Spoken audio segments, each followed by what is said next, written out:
వందనాలు. Praise the lord. ఎంతమంది ముందు ఎంతమందికి నేను పరిచయస్తుండి?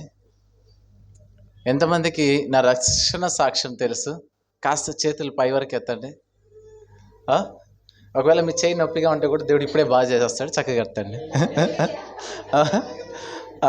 చాలామందికి ఇక్కడ రక్షణ సాక్ష్యం కూడా తెలుసు అని అనుకుంటున్నాను. మళ్ళీ అయితే నేను రక్షణ సాక్ష్యం చెప్పాలనుకోవట్లేదు. చిన్న వాక్యం, ఎందుకంటే చాలా టైం ఆల్రెడీ 8:30 అవుతుంది కాబట్టి త్వరగా ముగించడానికి 20 minutesలో నేను క్లోజ్ చేస్తాను, సరేనా? కాకపోతే ఈ 20 minutes మీ కంప్లీట్ ఫోకస్ ఇక్కడ ఉండాలి, సరేనా? కంప్లీట్ ఫోకస్ అంటే కింద చూస్తూ వింటే నాకు నీరసం వచ్చేస్తుంది అనమాట. నన్ను చూడండి కాస్త, అప్పుడు నాకు కూడా ఉత్సాహంగా ఉంటుంది. నేను కూడా ఆ కెమెరాని చూడలేను, మిమ్మల్ని చూస్తే చెప్తాను, సరేనా? ఓకే, దేవునికి మహిమ కలుగును గాక. హల్లెలూయా. లాస్ట్ 2 years అయింటుందన్నా నేను వచ్చి, 1 year పైన 2 years, దాదాపు 2 సంవత్సరాల క్రితం దేవుడు ఇక్కడికి నన్ను నడిపించేటప్పుడు, అప్పుడు మేము కొత్తగా ఎక్కడికి వెళ్ళామో నేను సాక్ష్యం చెప్పినప్పుడు విన్న వాళ్ళు చెప్పండి. పాస్టర్ గారు, పాస్టరమ్మ గారు కాకుండా నేపాల్లోనే ఉన్నామా మేము లాస్ట్ టైం వచ్చినప్పుడు? లాస్ట్ టైం నేను ఇక్కడికి వచ్చినప్పుడు అప్పుడే ఫ్రెష్గా మేము 5 సంవత్సరాలు నేపాల్లో ఉన్నాము. దాని తర్వాత భూటాన్ దేశంలోకి వెళ్ళడం జరిగింది, అవునా? ఎవరికన్నా గుర్తుందా? మేము వెళ్ళేటప్పుడు, ఫస్ట్ నేపాల్కి వెళ్ళేటప్పుడు ఎలా వెళ్ళామో చెప్పాను. అంటే ఎంత డబ్బు, ఎన్ని బ్యాగులు, ఎంతమంది పిల్లలతో వెళ్ళామో కూడా చెప్పాను. భూటాన్కి వెళ్ళేటప్పుడు ఎంతమంది ఎలా వెళ్ళామో కూడా చెప్పాను. గుర్తుందా? ఎవరికైనా గుర్తుంటే చెప్పండి. మంచిదమ్మా, చూడండి, అదే ముసలిళ్ళకి జ్ఞాపక శక్తి బాగుంది, కానీ యవనస్తులకి కొట్టుకొని పోతుంది అన్నమాట. గుర్తుందా? మొదటిగా నేను చెప్పిన మాట ఏంటంటే, ఈ 2 years బ్యాక్ దేవుడు ఎంత గొప్పవాడో చూడండి. మేము నేపాల్కి వెళ్ళేటప్పుడు నేను మీకు ముందే చెప్పాను, 4,000 డబ్బుతో 2 బ్యాగులతో సంకలో ఒక చిన్న బిడ్డను పట్టుకొని వెళ్ళాం, అవునా? వెళ్ళాము, కానీ దేవుడు అక్కడ ఎంతగా ఆశీర్వదించాడో నేను మీకు ఆ రోజు వివరించడం జరిగింది. 8 చోట్ల మేము హౌస్ వర్షిప్ చేయడం కానివ్వండి, తరాయి తరాయి స్టేట్లో, అంటే 8 జిల్లాలు ఉన్న 8 డిస్టిక్స్ ఉన్న ప్రాంతంలో అతిపెద్ద చర్చ్ మనమే దేవుని కృపను బట్టి కట్టడం జరిగింది. పెద్ద కాంగ్రిగేషన్, అన్నీ దేవుడు సమృద్ధిగా ఆశీర్వదించాడు. అక్కడ ఎలా ఉండేదంటే, కరెంటు సమస్య వచ్చి మామూలుగా లైన్కి ఎంతగా దేవుడు దీవిస్తాడు ఒక్కసారి ఆలోచించండి. నేను ఈరోజు మంచి బ్లెస్సింగ్ మెసేజే మీకు చెప్తాను, ఆశీర్వాదకరమైన వచనమే చెప్తాను. నేను మామూలుగా చేదుగానే చెప్తాను, కానీ చేదుతో పాటు ఈరోజు ఆశీర్వాదకరమైన వచనం చెప్తాను, జాగ్రత్తగా వినండి. అక్కడికి వెళ్ళినప్పుడు అక్కడ లోకల్ పీపుల్ ఉంటారు, మన భాష కాదు, నేపాలీ మాట్లాడతారు. వాళ్ళ భాష మనకు తెలియదు, వాళ్ళ కల్చర్ మనం కాదు, వాళ్ళ దేశము కాదు, మన ప్రాంతము కాదు, ఏది మనకు తెలిసిన బంధువులు లేరు, ఎవరు ఉండరు. అలాంటి ప్రాంతంలో మేము వెళ్ళి ఉండి 2-3 సంవత్సరాలు అయిన తర్వాత అక్కడ లోకల్ వాళ్ళకి ఏదన్నా సమస్య వస్తే మా ఇంటికి వచ్చి చెప్పేవాళ్ళు, ఈ కరెంటుది ప్రాబ్లం వచ్చేసింది, 20,000 కట్టమంటున్నాడు, ఒకసారి ఆయనకి చెప్పండి సార్ మీరు అనేవాళ్ళు అనమాట. లోకల్ పీపుల్ వచ్చి పరాయి దేశస్తుడైనా నన్ను అడిగేవాళ్ళు. ఎందుకో తెలుసా? దాని ఇన్ఛార్జ్ ఎవరైతే ఉంటారో ఆయన మన విశ్వాసి అనమాట. హల్లెలూయా. అర్థమైందా? మళ్ళీ ఏదన్నా గ్రామంలో ఏదైనా ప్రాబ్లం వచ్చింది, అంటే వార్డ్ ప్రెసిడెంట్ అంటారు కదా, ఆ వార్డ్ అధ్యక్ష అంటారనమాట. మళ్ళీ ఇక్కడ ఆ పొజిషన్ ఏమంటారో నాకు తెలియదు. అక్కడ కొన్ని గ్రామాలన్నిటికి కలిపి వాళ్ళే హెడ్గా ఉంటారనమాట నగరపాలికలో. సర్పంచ్ అంటారు అనుకుంటా, బహుశా సర్పంచ్ లాగా. అంటే వీళ్ళకి ఏంటంటే, వీళ్ళు కొన్నిటికి సైన్లు చేయాలి. వాటికి ఏమన్నా ప్రాబ్లం వచ్చి సర్పంచ్ దగ్గర సైన్ కావాలి, ఈ ఓటర్ కార్డుల విషయం కానీ ఏదన్నా అంటే, కేర్ ఆఫ్ అడ్రస్ ఎక్కడో తెలుసా? మన చర్చే, మన ఇల్లే. ఎందుకంటే ఆమె కూడా ఆమె గెలిచిందే మన ప్రార్థనలతో అనమాట. ఆమె కూడా మన చర్చ్ విశ్వాసే కాబట్టి గ్రామంలో ఏ సమస్య వచ్చినా మన ఇంటికి రావాలి. అర్థమైందా? మళ్ళీ అది కాకుండా మేము ఏ హర్పూర్ గ్రామంలో ఉన్నామో అక్కడ అందరికంటే ఎక్కువ సంపద 2.5 కోట్ల స్థలాన్ని దేవుడు మనకి ఇచ్చాడండి. కాస్త గట్టిగా చెప్పచ్చు, అవునా? దేవుడు ఎంతగా ఆశీర్వదించాడు అంటే, నేను ఇప్పుడు మనకు ఉందని కాదు నేను చెప్పడం. ఒక్కసారి ఆలోచించండి, దేవుని బిడ్డలుగా మనం ఎప్పుడైతే యేసుక్రీస్తుని వెంబడించి నమ్మి కదిలామో, ఆ రోజు ఏమవుతోంది? మనం ఎటువంటి భూమిలో అడుగు పెట్టినా మనం అక్కడ వర్ధిల్లుతాము. హల్లెలూయా. వర్ధిల్లుతామని. అది ఎలా వర్ధిల్లాలి? అది ఇప్పుడు నేను మీకు ఒక చిన్న రహస్యం చెప్పాలనుకుంటున్నాను. సరేనా? జాగ్రత్తగా వినండి. అలాగే మళ్ళీ మేము భూటాన్‌కెళ్ళాం. భూటాన్‌కెళ్ళాం. అయ్యి 2 ఇయర్సే అయింది. 2 ఇయర్సే అయింది. మేము 28 చోట్ల ఆడవాళ్ళకి శిక్షణ అంటే ఏమంటారు లిటరసీ ఆహ్, అక్షరాస్యత. అక్షరాస్యత 450 మందికి విధవరాళ్ళకి, అలాగే అంటే ఇంకా హెల్ప్‌లెస్ వుమెన్స్ అన్నమాట. వాళ్ళకి ఏ ఆధారం లేని వాళ్ళకి 450 మందికి చదువు చెప్తూ వాళ్ళకి ఇన్‌కమ్ రిసోర్స్ ప్రోగ్రామ్స్ కండక్ట్ చేస్తున్నాం. ఎన్ని సంవత్సరాల్లో? నేనిక్కడికొచ్చినప్పుడు మీకు చెప్పిందేందంటే రూ. 8,000 ఇద్దరు బిడ్డలతో 4 బ్యాగులతో మేము అన్నీ వదిలి మళ్ళీ భూటాన్‌కొచ్చాము అని చెప్పడం జరిగింది. అవునా? మేము దాంతోనే ఎళ్ళాం. దాని తర్వాత ఇంక మాకంటూ ఏమీ లేదు. కానీ ఈరోజు మళ్ళీ 2 సంవత్సరాలు దాదాపు 2 సంవత్సరాల తర్వాత ఇక్కడే ఈ స్థానంలో ఈ మైక్ ఒక్కటే ఎక్స్‌ట్రా అయింది. దానికి ముందు ఇదే పుల్పిట్ గూడా ఉండింది. అవునా? అవునా? ఆ! కానీ ఈసారి మళ్ళీ ఆ 8,000తో మిగిలిపోయామా? కాదు. ఈ 2 సంవత్సరాల్లో 450 మంది ఆడవాళ్ళకి చదువు చెప్తూ 120 మంది పిల్లలకి మామూలుగా ఈ ఎవ్రీడే ట్యూషన్స్ లాగా చెప్పిపిస్తూ 3 చోట్ల 30 మంది పిల్లల్ని 4 చోట్ల మొత్తం 4 చోట్ల 120 మంది పిల్లల్ని చదివిపిస్తూ వాళ్ళకి పౌష్టికాహారం ఇస్తూ ఎందుకంటే వాళ్ళు మాల్ న్యూట్రిషన్ వాళ్ళకి తిండి ఉండదు. ఈ ఆహ్, ఏమంటారు టీ గార్డెన్స్ ఉంటాయి గదా! టీ గార్డెన్స్‌లో పనిచేసేవాళ్ళు. వాళ్ళ రోజు కూలి రూ. 180. రోజంతా కష్టపడితే ఎంత? 180. వాళ్ళ ఈ 180తో ఇంట్లో ఏం తింటారు? పిల్లలకేమి ఇస్తారు? వాళ్ళకి చదువు గూడా సరిగ్గా ఉండదు. అందుకని చదువు చెప్పుతూ ఈ 120 మంది పిల్లలకి ఇది గూడా ప్రోత్సహించడం జరుగుతోంది. అది కాకుండా ఈ 2 సంవత్సరంలో బంగ్లాదేశ్ దేశంలోకెళ్ళి 2 చోట్ల చర్చిలు మొదలుపెట్టాను నేను. దేవుని కృపను బట్టి. కాస్త గట్టిగా చెప్దాం. దేవునికి ఎంత ఎంత ఇప్పుడు నేను ఒక కారు కొన్నానంటే హల్లెలూయా చెప్పొద్దండి. సరేనా? దేవుని రాజ్యంలో ఒక మందిరం కట్టబడింది అంటే గట్టిగా చెప్పాలి. అవునా కాదా? ఎందుకంటే ఇది దేవుని మహిమార్థమైంది. ఆ! కారైతే లేదులెండి మనకిప్పటికి. ఆ! అలాగా. ఆ! అవసరం కూడా లేదనమాట. అవసరం వచ్చినప్పుడు వస్తది. కానీ అక్కడ 2 మందిరాలు ఏర్పడడం జరిగింది. మళ్ళీ భూటాన్‌లో ఇన్ని సంవత్సరాలుగా రాజుల పరిపాలన అక్కడ.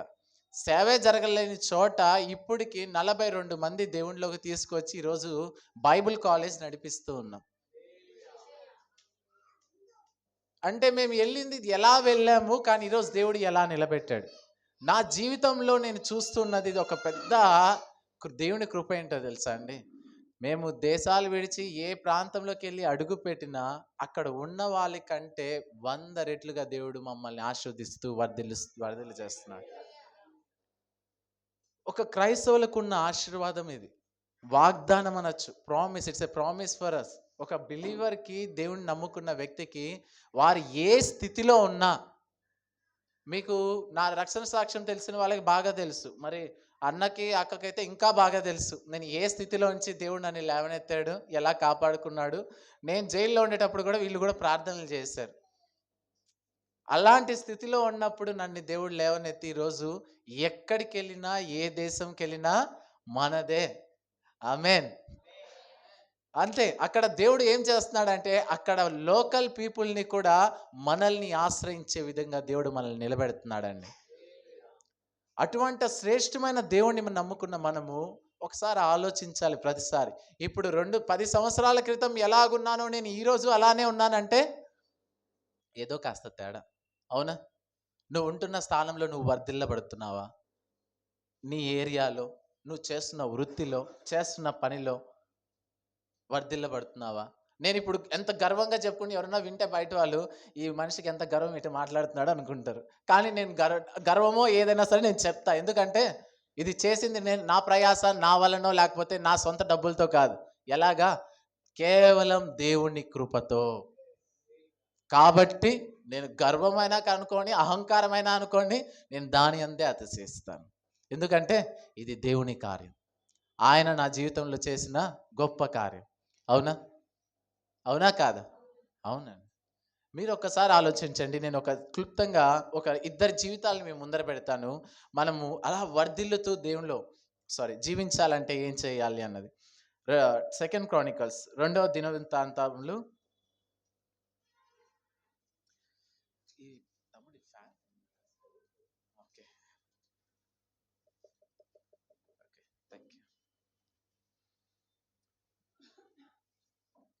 రెండవ దినవృత్తాంతం సెకండ్ క్రానికల్స్ 26వ అధ్యాయము 5వ వచనం. ఎవరైనా చక్కగా నిలబడి బాగా చదవగలిగిన వాళ్ళు చక్కగా చదవండి.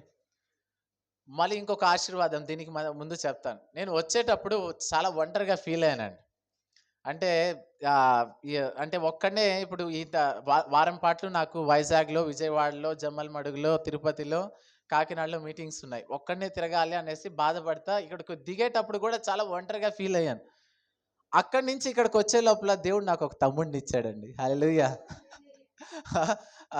నన్ను ఏ ఆటో అబ్బాయి అయితే తీసుకొచ్చాడో ఆ అబ్బాయి అదో అక్కడ కూర్చో ఉన్నాడు. దేవునికి స్తోత్రం కలుగును గాక. దేవుడు ఎంత గొప్పవాడంటే అలాగా ఎక్కడికి వెళ్ళినా మనదే అనమాట రాజ్యం. అలాగా దేవుడు నిజంగా ఆ అబ్బాయితో మాట్లాడేటప్పుడు నిజంగా నేనైతే కంటతడి పెట్టుకున్నాను. ఆ అబ్బాయిది చివరిలో మీకు చెప్పి మీ అందరి ప్రార్థనలు ఆ అబ్బాయికి, ఆ అబ్బాయి కుటుంబానికి కావాలి.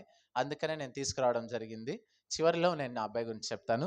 ఇప్పుడైతే సెకండ్ క్రానికల్స్ 26వ అధ్యాయము 5వ వచనం. ఎవరన్నా చక్కగా నిలబడి అందరికి అర్థమయ్యే విధంగా చదవండి. రెండవ దినవృత్తాంతాల గ్రంథం వినబడ్డం లేదు. రెండవ దినవృత్తాంతాల గ్రంథం 26వ అధ్యాయము 5వ వచనం చూడండి. దేవుని ప్రత్యక్షత విషయమందు తెలివి కలిగిన జకర్యా దినములలో అతడు దేవుని ఆశ్రయించెను. అతడు యెహోవాను ఆశ్రయించినంత కాలము దేవుడు అతన్ని వర్ధిల్ల చేసెను. ఆమేన్. చివరి లైన్ ఒకసారి చదవండి. అతడు యెహోవాను ఆశ్రయించినంత కాలము దేవుడు అతన్ని వర్ధిల్ల చేసెను. ఆ పదం విన్నారా? ఏంటి? ఈ మధ్య తెలుగు పలకడం కష్టమైపోతుంది. ఆశ్రయించినంత కాలము. అర్థమైందా? ఆశ్రయించినంత కాలము. మనము కొన్నిసార్లు చేసే తప్పేంటో తెలుసా? కొన్నిసార్లు వచ్చి ఆశీర్వాదాలు పొందిన తర్వాత దేన్ని ఆశ్రయిస్తాము? ఆశీర్వాదాన్ని ఆశ్రయిస్తాం. అర్థమైందా నేను చెప్పింది? దేవుడు మనల్ని ఆశీర్వదిస్తే కొన్ని రోజుల తర్వాత ఏం చేస్తామో తెలుసా? దేవుణ్ణి కాదు, దేవుడు ఏదైతే మనకి ఇచ్చాడో ఆశీర్వాదము, ఆ ఆశీర్వాదాన్ని ఆశ్రయించడం మొదలు పెడతాం. అప్పుడు మన గ్రోత్ ఆగిపోతుందండి. అర్థమవుతోందా? ఎంతకాలం అయితే నువ్వు దేవుని ఆశ్రయిస్తూనే ఉంటావో ఇది పెరుగుతూ పోతుంది. ఆశీర్వాదము, నువ్వు ఉన్న స్థానము ఏ విధంగా అయినా ఆత్మీయంగా, ఆరోగ్యంగా, ఐశ్వర్యంగా ఏ విధంగా అయినా చూసుకున్నా ఏమవుతుంది? వర్ధిల్లుతూ వర్ధిల్లుతూ వర్ధిల్లుతూ వర్ధిల్లుతూ పోతుంది. ఎలాగా అంటే ఇక్కడ మనం చూద్దాము. అదే అధ్యాయంలో 26వ అధ్యాయం 9వ వచనం చూడండి. మరియు ఉజ్జియా యెరూషలేములో మూల గుమ్మము దగ్గరను, పల్లపు స్థలముల గుమ్మము దగ్గరను, ప్రాకారపు మూల దగ్గరను దుర్గములను కట్టించి గుమ్మములు దిట్టపరిచెను. ఎలాగా? తన బలాన్ని పెంచుకుంటూ పోయాడు. 15వ వచనం చదవండి. మరియు అతడు అంబులనేమి పెద్ద రాళ్లనేమి ప్రయోగించుటకై ఉపాయశాలలు కల్పించిన యంత్రములను యెరూషలేములో చేయించి దుర్గములలోను బురుజులలోను ఉంచెను. అతడు స్థిరపడు వరకు అతనికి ఆశ్చర్యకరమైన సహాయము కలిగెను గనుక అతని కీర్తి దూరముగా వ్యాపించెను. హల్లెలూయా. ఎప్పుడు నుంచి అండి ఈయనకి? ఎప్పుడైతే అతను దేవుని ఆశ్రయించినంత కాలము 10వ వచనంలో రాయబడినది ఏంటంటే ఆయన ఐగుప్తి మొత్తం ఆయన ఖ్యాతి ఏం జరిగిందంట? వ్యాప్తి చెందింది. అంతగా ఆశీర్వదించబడుతూ పోయాడు. మీరు ఇంకా చదువుకుంటూ పోతే ఆయన సైన్యపు బలం అయితే ఏమి, ఆయన దగ్గర ఉన్న రథంలో అయితే ఏమి, అన్నీ ఏమయ్యాయి? బలపరిచి. ఎలాగా ఉండేదంటే వేరొక దేశం వాళ్ళు ఎవరైనా యుద్ధానికి వెళ్ళాలంటే ఈయన దగ్గరకు వచ్చి తీసుకెళ్లే వాళ్ళనమాట ఆ సైన్యపు బలాన్ని. ఎందుకు అంటే అంతగా వర్ధిల్లుతూ వచ్చాడండి ఉజ్జియా. వర్ధిల్లుతూ వచ్చి మళ్ళీ మనం 15వ వచనంలో చూస్తే మూలల వరకు, ఎక్కడ వరకు? ఐగుప్తు మాత్రమే కాదు, మూలల వరకు ఆయన ఖ్యాతి ఏం జరిగింది?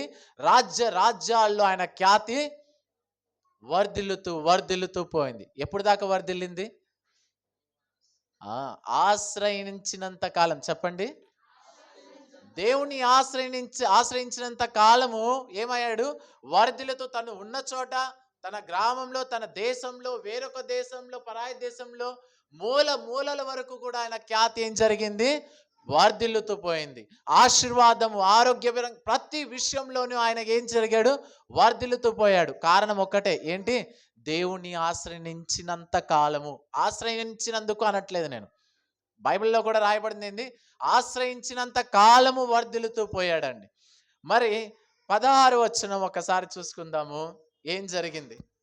అయితే అతడు స్థిరపడిన తరువాత ఇప్పుడు జాగ్రత్తగా వినండి. స్థిరపడ్డాడు, బలమైన సంపద, ఆ బలగము అంతా ఏర్పడింది. ఇప్పటి వరకు ఎవరిని ఆశ్రయించాడు? దేవుణ్ణి ఆశ్రయిస్తూ వచ్చాడు. ఇది పెరుగుతూ వచ్చింది. ఇప్పుడు 16 వచనంకి వచ్చేటప్పటికల్లా దేన్ని ఆశ్రయించడం మొదలు పెట్టాడో చూడండి. అతడు స్థిరపడిన తరువాత అతడు తన మనస్సును గర్వించి చెడిపోయెను. ఏమైంది? ఎక్కడొచ్చింది గర్వము? ఇప్పుడు మనసు ఇక్కడ నుంచి ఇక్కడికి వెళ్ళిందండి. వెళ్ళి ఏమైంది? నాకు ఏముంది? ఇంత సంపద ఉంది, ఇంత బలగం ఉంది, ఇంత రాజ్యం ఉంది, ఇంత కీర్తి ఉంది. ఎక్కడ గర్వించడం మొదలు పెట్టాడు? ఆశీర్వాదాన్ని. ఇదంతా ఇచ్చింది ఎవరు? దేవుడే. ఇచ్చింది ఎవరు? దేవుడే. అది ఆశీర్వాదమా కాదా? అదే ఆశీర్వాదం ఇతనికి ఏమైంది? ఇప్పుడు ఊరై కూర్చునింది, శ్రాపమైంది. అవునా? అక్కడ ఎందుకు అంటే కారణం ఒకటే, ఈయన ఎంతకాలం అయితే దేవుని ఆశ్రయించినంత కాలం ఇది ఈయనకి వర్ధిల్లుతూ పోయింది.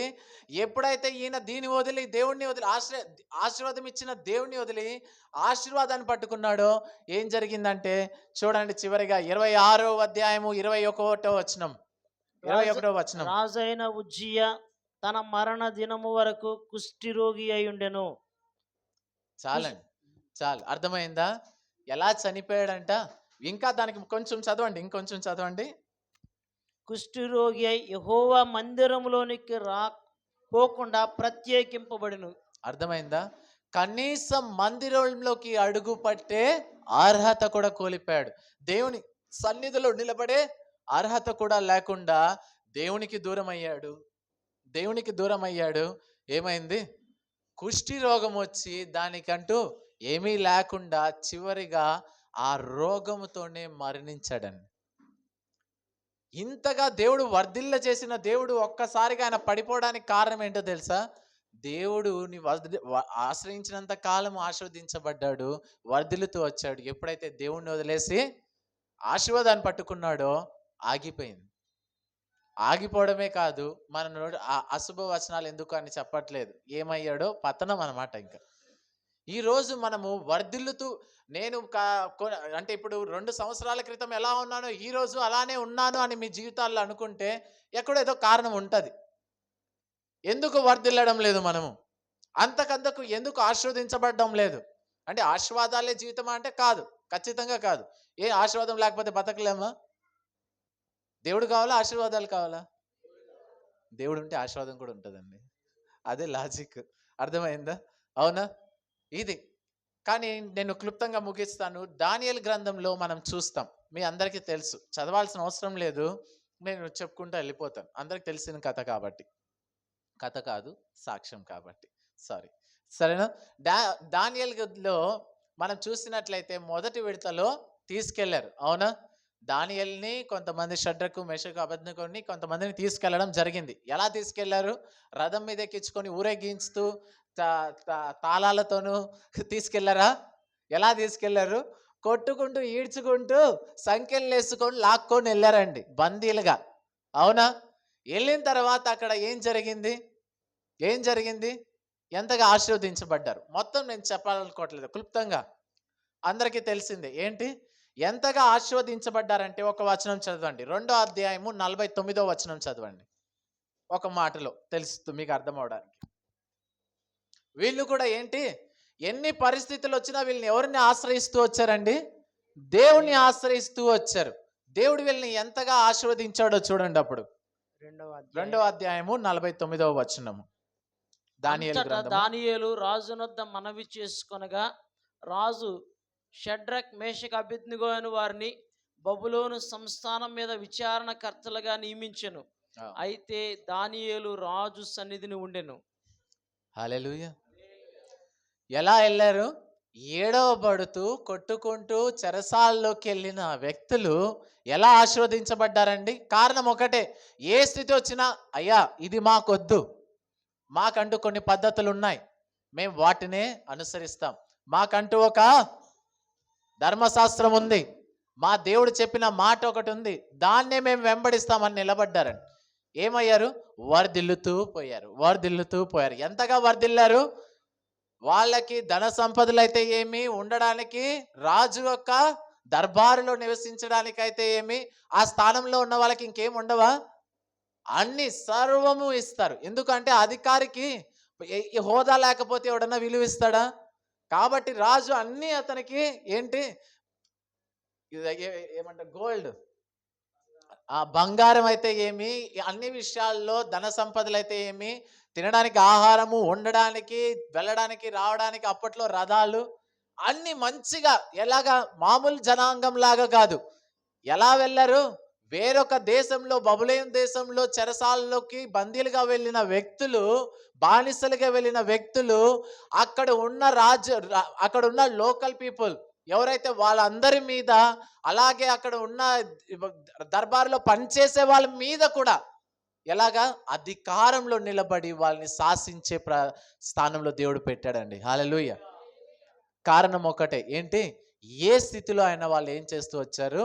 ఉజ్జియా లాగా దేవుణ్ణి ఆశ్రయించినంత కాలం వాళ్ళు కూడా వర్ధిల్లుతూ వర్ధిల్లుతూ పోయారు. కానీ ఒక సిచ్యువేషన్ వచ్చింది, మీ అందరికీ తెలుసు, అవునా? ఒక సిచ్యువేషన్ వచ్చింది. ఏంటి? రాజు యొక్క విగ్రహానికి అయ్యా ఒక సెకండ్, రోజంతా కానీ వంగుంటామా ఏంది? ఒక్క నిమిషం అంటే సాష్టాంగ పడి వెళ్ళిపోతే ఏమవుతుంది? అయిపోయా, అవునా? అలానే చాలా మంది ఇజ్రాయెల్ కూడా ఏం చేశారు? అదే చేశారు. ఏంది? ఒక్క సెకండ్ మళ్ళీ వెళ్ళి మన దేవుడు మనం మొక్కుందాం, ఏం చేద్దాం, ఒక్కసారి కాంప్రమైజ్ అయ్యి వెళ్ళిపోదాం. కొన్నిసార్లు మనం కూడా అంటే ఇప్పుడు చూడండి, ఇప్పుడు దేవుడు ఆశీర్వదించినప్పటికీ ప్రత్యక్షంగా ఎవరిచ్చారు ఇవన్నీ వీళ్ళకి? ప్రత్యక్షంగా ఆ రాజే కదా ఇచ్చాడు. ఎవరైతే తన విగ్రహాన్ని పెట్టాడో, మీరు ఒక మాట చెప్తాను, నేను ఒక తమ్ముడిని ఎవరినైనా ఒక అబ్బాయిని తీసుకెళ్ళి, చిన్న బాలుని, అనాథ పిల్లోడిని, వాడికి తిండి పెట్టి, మంచి ఫుడ్ ఇచ్చి, మంచి చదువు చెప్పి, వాడు ఉద్యోగం వచ్చి బాగా సెటిల్ అయిన తర్వాత నేను ఒక మాట చెప్తే వాడు వినడా? ఒకవేళ వినకపోతే ఏమవుతుంది? అది నేను ఇన్నాళ్ళు పెంచినందుకు నువ్వు నాకు నమ్మక ద్రోహం చేశావు, అవునా? వాడి మనసులో కూడా ఉంటుంది కదా, అసలు ఏ సంబంధం లేని ఈ వ్యక్తిని నన్ను ఇంతగా ఈయన ఆదరించాడని విశ్వాసంగా బతకాలి కదా. ఇప్పుడు బానిసగా వచ్చిన వీళ్ళని ఆ స్థాయిలో పెట్టింది ఎవరు? ఆ రాజే కదా. అవన్నీ ఇచ్చింది ఎవరు? ఆ రాజే కదా. ఒక్క నిమిషం వంగేసి వెళ్ళిపోతే ఏమవుతుంది? అయినప్పటికీ వాళ్ళు ఇవ్వబడిన ఆశీర్వాదాల కొరకు కాదండి, ఎక్కడ నిలబడ్డారు?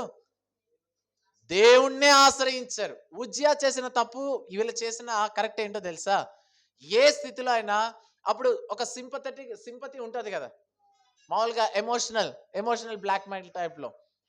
నేను తండ్రిని, నాన్న చెప్తేనవా దేవుడు ఎక్కువ అయిపోడా?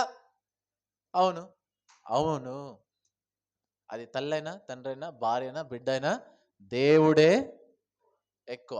ఎందుకంటే ఆయన ఆశ్రయించిన వాడిని ఎప్పుడు ఆయన అనాథగా విడవడు, అవునా? ఆయన ఎన్నడూ వినడండి, ఎన్నడూ వినడు. ఈ రోజుకి నేను నా జీవితంలో నేను చూస్తూ వస్తున్నాను.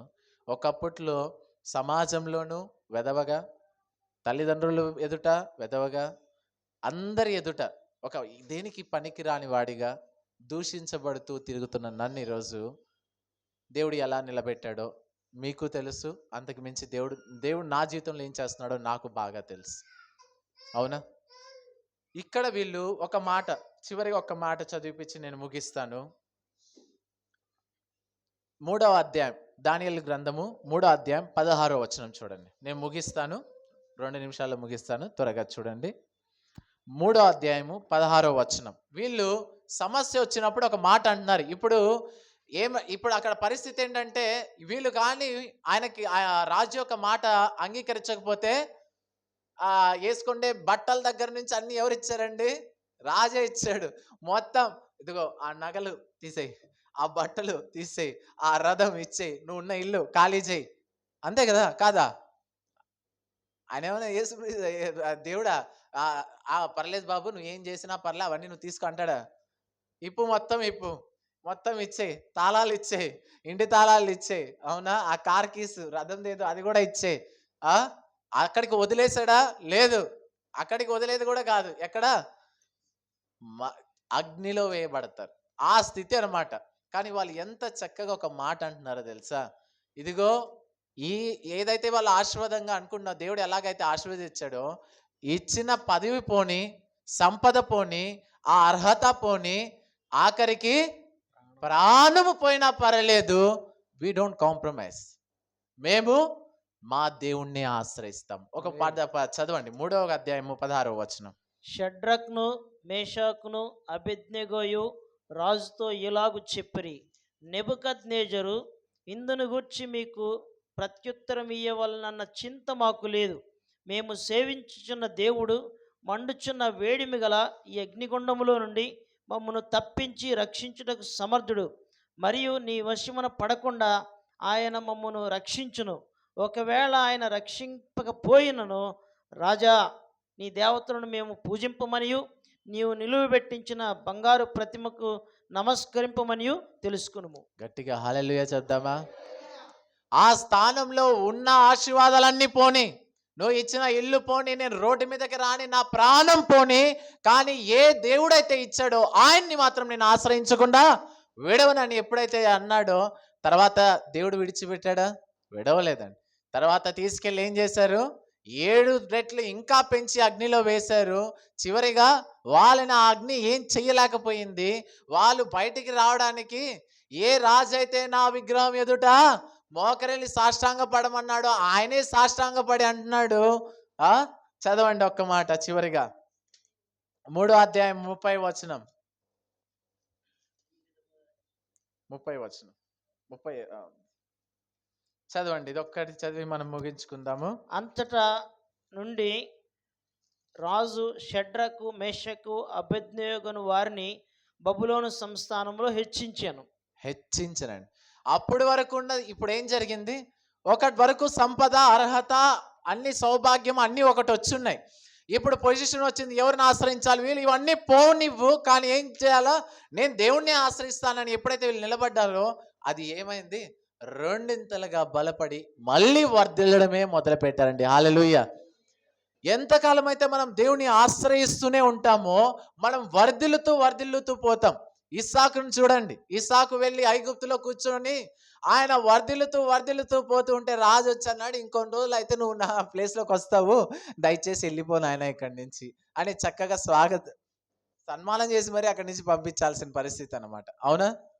ఎందుకు అంటే అక్కడ ఉన్న రాజుల కంటే కూడా ఈయన సంపద కలిగిన వాడుగా, అందరికంటే ఎక్కువ కోత కోసేవాడు. అంటే ఏమంటారు, ఫలం ఎక్కువ ఇచ్చేది ఈయన. ఎక్కడ అడుగుపెట్టి ఆ ఏమంటారు సాగు చేసినా ఏమయ్యేది? నూరంతలుగా ఫలం, ఎక్కువ ఫలం ఇచ్చేది. వేరే వాళ్ళకి అదే భూమి, అదే స్థలము, అదే దేశము, అదే నీరు, కానీ వాళ్ళకేమో ఒకటేస్తే ఈయనకు 100 వచ్చేవి. కారణం ఏంటి? ఇస్సాకు దేవుని ఆశ్రయించేవాడు. అప్పుడు వాళ్ళకి అర్థమైంది, దేవుని హస్తం ఇతను పైన ఉంది, ఇతను ఇక్కడే ఉంటే ఏమవుతుంది? ఈ దేశమే ఇతను అయిపోతుంది. దయచేసి నాయన బాబు సర్దుకొని వెళ్ళిపో నాయన, నీకు కావాల్సింది మేము ఇస్తాం. అర్థమైందా? దేవుని బిడ్డలుగా, దేవుని నమ్మిన ప్రజాంగంగా ఒకటి గుర్తు పెట్టుకోండి, నువ్వు దేవుని ఆశ్రయించినంత కాలం అది ఏ స్థితిలో అయినా కూడా కాంప్రమైజ్ కాకుండా నువ్వు నిలబడితే, ఆశీర్వాదాల వైపు కాదు, ఆశ్రయించే దేవుని వైపు నిలబడితే వర్ధిల్లుతూ పోతూ ఉంటావు. హల్లెలూయా. అందుకే దేవుని వాక్యం మత్తయి సువార్త 6వ అధ్యాయంలో రాయబడింది ఏంటి? ఏం తిందాము, దేన్ని వెతకాలి? దేవుని రాజ్యాన్ని వెతకండి, దేవుణ్ణి ఆశ్రయించండి, అవి వస్తూనే ఉంటాయి. మనకు ఎన్నో ఉన్నాయి. మీరు చూసినట్లయితే యోబు జీవితంలో అన్నీ కోల్పోయాడు, కానీ దేవుని ఆశ్రయించడం మొదలాడా, రెండింతలుగా ఆశీర్వదించబడ్డాడు. అనేక మంది జీవితాలు మనం బైబిల్లో చూస్తే ఎవరైతే ఆశీర్వాదాల వైపు తిరిగారో వాళ్ళ వర్ధిల్లడం ఆగిపోయి పతనానికి వెళ్ళారు. దేవుని ఏ స్థితిలో అయినా దేవుడిని ఆశ్రయించిన వాళ్ళు అంతకంతకు వర్ధిల్లుతూ పోయారు. అటు విధంగా దేవుడు మీ జీవితాల్లో కూడా ఆశీర్వాదాలతోనూ మరి అనేక గొప్ప కార్యాలతో వర్ధిల్ల చేయాలని ప్రార్థిస్తున్నాను. దేవునికి మహిమ కలుగును గాక. ఈ చిన్న వాక్యం నుంచి దేవుడు మిమ్మల్ని ఆశీర్వదించును గాక. మరి ఆ అబ్బాయి మనతో పాటు వచ్చిన పూర్తి పేరు అయితే తెలీదు, శాంతేశ్వరరావు.